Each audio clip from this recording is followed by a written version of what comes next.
All right, today we're going to take a look at the interwar period between the First and Second World War, particularly the rise of nationalism in the interwar period. So what we're going to begin with is a little bit of background. And the First World War is going to bring about quite a bit of doubt, and doubt in the not just the Western order, but the way that things have been operated and the way the Western world functioned, right? The idea of the Enlightenment and taking a look at the world rationally and reasonably, and sort of the logic of imperialism, of how the Western ideas have created all of this industry and all these advances and should be giving this to the rest of the world as well. But the First World War put a doubt to quite a bit of this here. What they saw as oftentimes unnecessary bloodshed, where millions are now dead, leaving many people in the Western world wondering what happened, and what can we do about it? Does anything even make sense at all? And so frequently, you've got a number of people who question the logic of the Enlightenment and the logic of the Western world, and starting to think about the world in a way where maybe mankind doesn't operate reasonably or rationally. And we start to see this in art and in music and writings. For example, here, Salvador Dali, and an example of surrealism, where it seems like people aren't thinking rationally, and it's not how people operate. Any others are going to do this as well. A number of writers. We took a look at All Quiet on the Western Front, an anti-war novel by Eric Remarque, whereby they are looking at this world and saying, look, the war didn't make any sense whatsoever. There are other writers, including Ernest Hemingway and others, who in the end doubted the ability for mankind to reason and so forth. So it's a real questioning of the old Western ideas and imperial order as well. As for the rest of the world, there's the question of what went wrong for them. Whereas they might have had these powerful states and these powerful empires, now no longer. And they're questioning what went wrong. How is it that these European states were able to dominate not just them, but also the rest of the globe, and what they can do about it now? And so this becomes the logic of nationalism. So with that, we're going to explore that today. And particularly one theme that will help us to sort of understand where we are comes from Woodrow Wilson and his 14 points, his, in the end, logic for why the First World War was fought in the first place. So if you were not here, do go and click on the link of that is provided, and it'll take you to a number of excerpts here. And so what I'm going to have you do, if you were not here for the class activity regarding this, go ahead and do a summary of both point number 5. So go to the link there. So click on 5 and click on 13. Summarize both of them, and in the end, be able to explain for me how they, in the end, contrast with one another in this case here. And so hopefully, go ahead and do that, and then we'll come back and I'll review this in a moment. So pause the video and go and tackle both of those documents. All right, I'm assuming that you're back now, and you've taken a look at both of those items here. And when we look at, say, for example, point 13, a good way to summarize this is that Wilson is calling for, look, a reason for the fighting. And part of the reason that he provides is this notion of self-determination. So in other words, that people groups, ethnic groups, national groups get to determine their own fate, create their own government based on their own ethnic, religious, philosophical backgrounds, right? Self-determination of people groups to make their own country. At the exact same time, he also says, look, the end of the First World War, there should be some kind of fair adjustment to all colonial claims. And the idea that, look, on one hand, self-determination, on the other hand, you still have colonies where they do not get to determine their own fate. And the only place that actually gets to have this are really, if you look at the locations in the rest of the 14 points, they all exist in Europe, or at least within that periphery. And so everywhere else in the rest of the world, there's the question of, we want independence, or we've got to figure out what we believe in. And so therefore, you have one, the contradictory points of Wilson's 14 points here. And then 2, there is the push now for, on one hand, new nation states that are forming out of the First World War. So for some of those ones that are listed, well, they get to determine their own identity. Others, however, in the colonies, they do not. But in both cases, they're wrestling with what sort of identity they should have here. And so there are a number of key themes that we can examine nationalism, not just in this period, but also you could say up until today, here in the 21st century as well. So a number of key themes. The first of which is, how much of the old imperial order do we continue with here? So the question of, do we continue to work with our old empire? So if you're in India, do you continue to operate like, hey, we're still part of the greater British Empire? And all we want is local autonomy, what we call home rule in this case. Or do we completely declare independence? We're going to shed the past. We're no longer going to be associated with the traditional home country. We are going to be completely independent. That's one of the key things that they're deciding upon. And not only that, there's the question as to who is us? Who are we in this case? So if we look at South Asia, we look at India, for instance, there is a key Muslim and Hindu divide that has been exacerbated by British rule. And the divide becomes much starker in the late 19th and early 20th century as well. So if India is going to declare independence at some point, who is India? Is it a Hindu India? Is it a Muslim India? Or is it a combination of both? And we'll get to more of that later on, because that's connected with the new religious and social ideas as well here. For many, and particularly there in India, but in other places as well, many of the elites, the middle class, the bureaucrats who've been raised up by their colonial masters, many of them have found their way to places like Oxford and Cambridge and other universities as well, educated in the Western fashion. And so what does that mean in regards to leadership, right? These guys are the well-educated ones. They're oftentimes the ones pushing for independence, but they're also associated with the Western world. They dress like Westerners and so forth.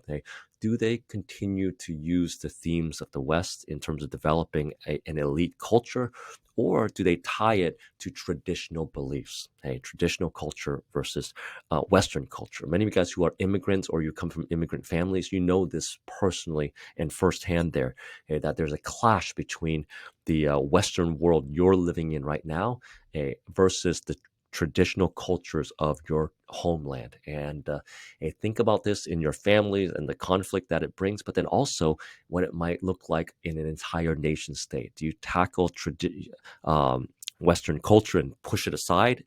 Or do you say, look, that's the wave of the future, that's the way we have to go? And that's also associated with religion and religious belief. Should the new country that you're fighting for be based upon the traditional religious belief or a Western style of secularism? Again, this doesn't mean atheism, right? It doesn't mean that you don't believe in a particular religion, but instead it's the government itself that is formed. It's secular, it's non-religious. It's going to treat all religions in the exact same way. There's religious freedom, and we're not going to provide specific benefits for one faith over another.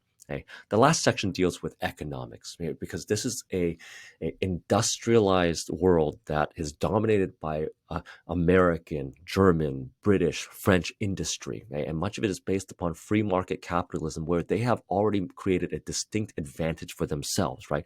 They've created plantations or factories or mines all across the world here. Do you continue to operate as part of that system, the free market capitalist system around the globe, or do you do things to try to protect yourself and your people here? And so a form of socialism, like say, for example, land reform, taking a look at the big landholders, and you seize their properties and redistribute it to peasants so that peasants can actually own land as opposed to being tenant farmers or working as a laborer in these big plantations. Or do you go out and even nationalize these industries? And by nationalization, we mean you just simply seize it. So if there's like an oil field that is owned by a Standard Oil from the United States, you just simply go, you know what? There's that. We're just simply going to take it. We're going to seize it. Too bad, right? This is our country. And particularly of really key industries like rail lines, shipping, oil, steel, or maybe even the cash crop plantations that might exist. So these are key themes that all new nation states have to wrestle with. So with all that in mind, Let's take a look at the interwar period, whereby there is continued colonialism after the First World War, and particularly what happens in the Middle East, the group that India rebelled against the old traditional Ottoman Empire. And so, yes, there were promises that were made to two different groups. In the Hussein McMahon agreement, that there would be an Arab state that would be formed in exchange for Arabs fighting against the Turks in the Ottoman Empire during the First World War. But yet, at the exact same time, there was the Sykes-Picot Agreement that would create a potentially, or excuse me, the Balfour Declaration would potentially create a Jewish state in the Middle East as well. What the British and French decide to do, however, is what is known as the Sykes-Picot Agreement in May 1916, thinking that the Ottoman Empire is just simply going to collapse. The British and the French decide they're going to have their own spheres of influence, as as it would be called. Basically, they're going to say, look, these countries aren't ready to rule or govern themselves. We will help them in that process, but all the while allowing for British and French businesses to continue doing what they need to gather the right concessions for themselves, and to really determine that process. This is, in a sense, colonialism in another name. So eventually France is going to create the modern states of Lebanon and Syria, the British, Iraq, Jordan, and a something in Palestine. They haven't quite determined just yet here, but they would try to command that particular process. And none of this shows it better than what happens with King Faisal, who you see pictured on the right-hand side there. And Faisal was one of the Arabs who ended up fighting against the Ottoman Empire, like as promised, and afterwards he would become the Syrian king. But in doing so, he continued to give major concessions to France, enough so such that his own Arab people ended up forcing him out because he had given up so many concessions to France. And in order to keep the French from actually making some kind of excuse from actually outright conquering the region once again. So as a result of this, he ended up fleeing to the British. The British ended up making him the new king of Iraq, the new country that they were forming from much of the old Mesopotamia, and he will spend much of the rest of his reign basically balancing the forces of Pan-Arabism and also the British as well, all the while allowing for British corporations to come in and start searching and digging for oil and other resources as well. And so in the Middle East, yes, they're forming new nation states, trying to create new identities, but the British and French will play a key role in it as well. The one place that was allowed to continue on in the Middle East is the religious theocracy in the Arabian Peninsula, and that's the formation of Saudi Arabia. And what they're going to utilize is a ultra-conservative form of Islam that was forming in the late 19th century called Wahhabism. Now, they were allowed to do so partially because, one, there was already a very strong kingdom that they had established, led by the tribal leader Ibn Saud. And Ibn Saud, right at the end of the First World War, ends up conquering the neighboring Hijaz, and in doing so, created a powerful state of Saudi Arabia. Now, the British and the French said, hey, you know what? It's just desert here, right? And not only that, but we sort of want a keeper of the key cities of Mecca and Medina, right, where hundreds of thousands of Muslims are traveling. And so as a result of this, Saudi Arabia becomes an independent Arab state. But of course, what do they discover there? Just simply the biggest oil reserve pretty much in the world to this period here. And so a lot of oil exploration by Standard Oil of California, which is modern day Chevron, if you've filled up there recently, will join together, and a major concession is given to now, in the end, to the Standard Oil of California, where they're going to exploit and create all sorts of monies for themselves. The deal that they made with King Ibn Saud was that there would eventually be revenues given directly to the monarchy itself here. Ibn Saud initially had no idea what to do with all the money that was there, but As a result of this, he ended up using the vast amount of money in order to create and really solidify this ultra conservative religious kingdom that we see there, and one of the most powerful in the world because of its oil revenue as well. And we still see that today in the 21st century. Okay. There are others so that go a different direction. These are what we call the secular republics. Okay? And so with that, you have the formation of a number of different states, including what happens in the old Ottoman and Safavid empires. So let's go and take a look at those two as our case studies for what we call secular republics. But again, if we look at the map of the old Ottoman Empire, this is the core of the old Ottoman state. And instead of being a, a pan-Arabic, or excuse me, a pan-Islamic state, they went a completely different direction. Instead, they created, through the Constitution of 1924, a constitutional style government that is supposed to be a democracy, but as it turns out, became much more of an authoritarian state because of the influence of its leader. Mustafa Kemal, the war hero during the First World War that defended against the British invasion, and not only that, but a key figure in preventing other countries like Greece and Italy from taking more of its land, ends up creating a government that is really centered upon himself. It does look like a democracy, but what he's doing is he's solidified his presidency such that he himself had most of the power. However, what he does and what he implements is something dramatically different than the old Ottoman state. He ended up suppressing Islamic traditions in one of the most Islamic states or empires in the world. So the old Ottoman state, which had really carried the mantle of Islam throughout the 16th, 17th, 18th centuries, now it's going to not discard, but at least push aside some traditional Islamic traditions.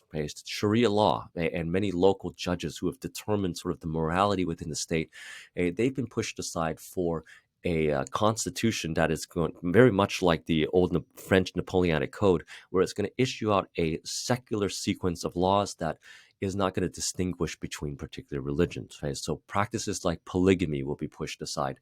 And not only that, but the writing, even the writing system, which is based on the traditional Arabic system, gets transformed into a Western style alphabet. So the Turkish text, in this case, will be an alphabet style text because he's going to start to westernize Turkey, implementation of Western law, Western marriage practices, and the Western alphabet, even the selection of new family names that would be similar to Western style names as well. He himself would be granted the surname Ataturk, which means the father of the Turks as well. But it also is going to change the status of women as well as they start to work in the cities and in industries. And so Turkish women will be granted more freedoms and more rights than in other more conservative Islamic societies as well. Again, Turkey particularly makes the decision, and they in a lot of ways will continue to be sort of a bridge between East and West, between Europe and Asia, because of its adaptation of Western styles, despite being a predominantly Muslim state. They will also try to protect its economy through the system called import substitution industrialization. And what import substitution is just simply you want to protect domestic local industries. So whether it's through tariffs or taxes on outside imports, you're going to try to create your own industries by making sure that any imports that are brought in are taxed heavily so that you in the end can create domestic industries, dig your own oil, make your own cars, and create your own steel and so forth. More on this in a subsequent lecture as well.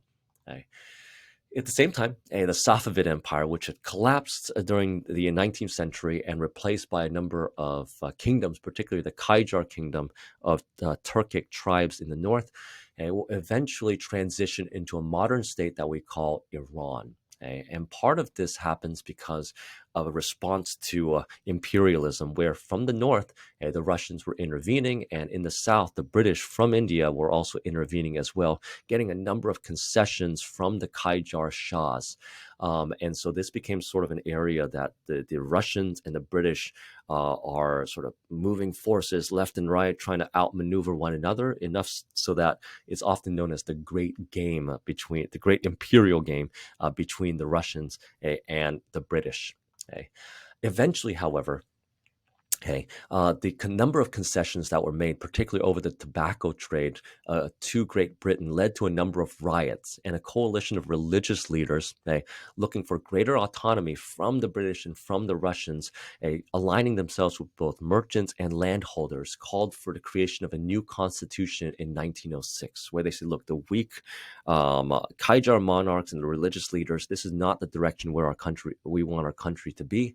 And so they created a constitution whereby there is an elected assembly known as the Majlis. And this Majlis would limit the power of the king and religious leaders as well. Basically, taking a look at these Western institutions and implementing that as well. Now, this worked briefly, where religious courts would be replaced. There would be greater freedom for women and the creation of secular schools and universities, but also granting major concessions like everywhere else to the West, and particularly in the oil industry as well. So again, secular legislation, judicial code, and a free press. However, further Russian intervention led to a military coup where one military officer by the name of Rista Khan ends up seizing power. And in doing so, he creates what is known as the Pahlavi monarchy. So basically, supposedly a constitutional monarch that will rule Iran throughout the 20th century. And what he creates is continues on that mode that was created by the secular constitution to create a nationalist Western style government. In fact, again, he renames the region. Instead of using Persia, he uses the term Iran, which is a Western interpretation of the word Aryan that was used to describe this region by the West. And particularly, he grants a major concession to the Anglo-Persian oil company that starts to really dig for oil in the Middle East. And so there's real close ties and connections between this new westernized Iranian state and particularly the British as well. But again, two particular samples of what we call Western secular republics that are instituted.